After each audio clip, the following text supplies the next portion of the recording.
Topic 60 specifying the state.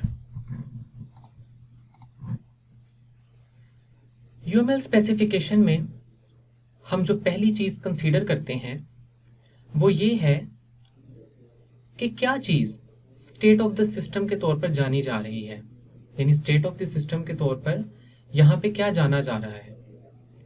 In VDMSL यानी Vienna development method specification language, VDMSL stands for Vienna development method specification language, एक specification language है जिसमें state जो है वो permanent data को रेफर करती है जो कि हमारे सिस्टम के जरिए स्टोर किया जाता है, जिसको सिस्टम के जरिए लाजमन स्टोर किया जाना चाहिए।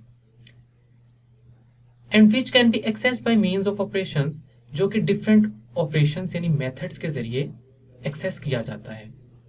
जैसा कि यहाँ पे अगेन यूएमएल स्पेसिफिकेशन जो हमने प्रीवियस टॉपिक में भी डिस्कस की इंक्यूबेटर मॉनिटर सिस्टम की, कि यहाँ पे हमारे पास जो है एक एट्रीब्यूट है और 3 मेथड्स हैं, यानी 3 ऑपरेशंस हैं यहाँ पे। और वो जो एट्रीब्यूट है हमारा वो टेम्परेचर है जो कि इंटीजर टाइप का है। The VDM state refers to the permanent data stored by the system. ये वो डाटा है जो कि सिस्टम के जरिए परमानेंटली स्टोर किया जा रहा है। अब हम फर्दर अपनी कुछ यहाँ पे इंट्रिंसिक टाइप्स हैं जो अवेलेबल हैं इन VDMSL यानी Vienna development method specification language में कुछ इंट्रिंसिक टाइप्स हैं जिसके बारे में यहाँ पे आपको बताया जा रहा है। जैसे आपने मैथमेटिक्स में पढ़ा होगा कि हम नेचुरल नंबर्स को n से रिप्रेजेंट करते हैं, हमारे होल नंबर्स को w से रिप्रेजेंट किया जाता है, प्राइम नंबर्स हैं उनको p से रिप्रेजेंट किया जाता है। इसी तरह VDMSL यानी हमारी Vienna development method specification language जो है, इसमें इंट्रिंसिक टाइप्स को किस तरह से रिप्रेजेंट किया जाता है उसको थोड़ा सा देखते हैं। जैसा कि हमारे पास जो नेचुरल नंबर्स हैं यानी पॉजिटिव होल नंबर्स, हमारे होल नंबर्स कहाँ से स्टार्ट होते हैं? 0 से। तो यहाँ पे नेचुरल नंबर्स को n से रिप्रेजेंट किया जा रहा है, ठीक है। यानी हम मैथमेटिक्स में तो होल नंबर जो कि पॉजिटिव होल नंबर्स पर मुश्तमिल है, हम होल नंबर्स को मैथमेटिक्स में तो w से रिप्रेजेंट करते हैं, लेकिन यहाँ पे Vienna development method specification language में हम नेचुरल नंबर्स यानी जो पॉजिटिव होल नंबर्स हैं उनको n से रिप्रेजेंट करेंगे। n1 जो है वो भी नेचुरल नंबर्स को रिप्रेजेंट कर रहा है एक्सक्लूडिंग 0, यानी ये 0 पे मुश्तमिल नहीं है, यानी इसकी जो नंबरिंग है वो 1 से स्टार्ट हो रही है। z जो है यानी z जो है वो इंटीजर्स को रिप्रेजेंट कर रहा है, यानी हमारे पास पॉजिटिव और नेगेटिव होल नंबर्स, कि हमारे पॉजिटिव होल नंबर्स क्या हैं और नेगेटिव होल नंबर्स क्या हैं, वो हमारे इंटीजर्स हैं बेसिकली, जिसको हम z से रिप्रेजेंट कर रहे हैं।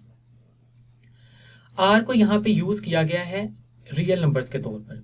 अब हमारे जो रियल नंबर्स हैं ये हमारे पॉजिटिव भी हो सकते हैं, ये हमारे नेगेटिव भी हो सकते हैं। That can include a fractional part. Fractional part का मतलब है यानी पॉइंट में वैल्यू, यानी इसमें पॉइंट में भी वैल्यू आ सकती है जो कि हमारे रियल नंबर्स कहलाती है। b जो है वो यहाँ पे बूलियन वैल्यूज को रिप्रेजेंट कर रहा है, यानी ट्रू और फॉल्स, येस और नो, बूलियन वैल्यूज। करेक्टर यानी the set of alpha numeric characters, तो जो हमारे करेक्टर्स हैं उनको हम CHAR यानी करेक्टर के तौर पर यहाँ पे जो है उसको रिप्रेजेंट करेंगे। अभी हम आगे फर्दर टॉपिक्स में जब डिटेल में जाएंगे तो वहाँ पे इन इंट्रिंसिक टाइप्स को किस तरह से यूज किया जा रहा है, किस तरह से इनका इस्तेमाल किया गया है, वो हम आने वाले टॉपिक्स में देखेंगे। यहाँ एक एग्जाम्पल के तौर पे आप देख सकते हैं specifying the state of incubator monitor system.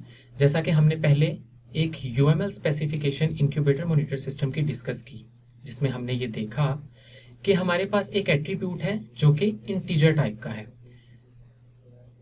यहाँ पे जो आपको एग्जाम्पल विजिबल है, इसमें हम अभी जो है वो सिर्फ बात कर रहे हैं अपने एट्रीब्यूट की, कि उस एट्रीब्यूट को जो हमारा टेम्परेचर है जो कि इंटीजर टाइप का है, हम उसको VDMSL में किस तरह से रिप्रेजेंट करेंगे। तो स्टेट क्या है हमारी यहाँ पे? इंक्यूबेटर मॉनिटर, हमारे पास एक इंक्यूबेटर मॉनिटर है, वो हमारी स्टेट है। State incubator monitor of temp z, temp colon z। Temp यहाँ पे क्या है हमारे पास? टेम्प हमारे पास यहाँ पे एट्रीब्यूट है, और z क्या है जो कि यहाँ पे रिप्रेजेंट कर रहा है इंटीजर को। जैसा कि अभी हमने प्रीवियस स्लाइड में देखा कि इंटीजर जो हैं हमारे, जो पॉजिटिव या नेगेटिव होल नंबर्स हमारे होते हैं, उनको हम जी से रिप्रेजेंट करते हैं। तो टेम्परेचर को यहाँ पे जी से रिप्रेजेंट किया गया है और यहाँ पे हमने इसको एंड कर दिया है। तो यहाँ पे हमने ये देखा कि यूएमएल स्पेसिफिकेशन में जो हमारे पास एट्रीब्यूट था इंटीजर का, उसको हमने किस तरह से रिप्रेजेंट किया, और फिर उसको वीडीएमएसएल यानी Vienna development method specification language में हमने अपने एट्रीब्यूट यानी टेम्परेचर को किस तरह से रिप्रेजेंट किया। वो जो इंट्रिंसिक टाइप्स हैं जिनको हमने अभी डिस्कस किया हमारी प्रीवियस स्लाइड में, वो किस तरह से यूज हो रही हैं इस स्पेसिफिकेशन लैंग्वेज में, उसके बारे में हमने यहाँ पे डिस्कस किया। आई होप सो कि आपको ये अंडरस्टैंड हो गया होगा कि यूएमएल में इसको किस तरह से रिप्रेजेंट किया गया और फिर इसको वियना डेवलपमेंट मेथड यानी स्पेसिफिकेशन लैंग्वेज यानी वीडीएमएसएल में किस तरह से रिप्रेजेंट किया गया।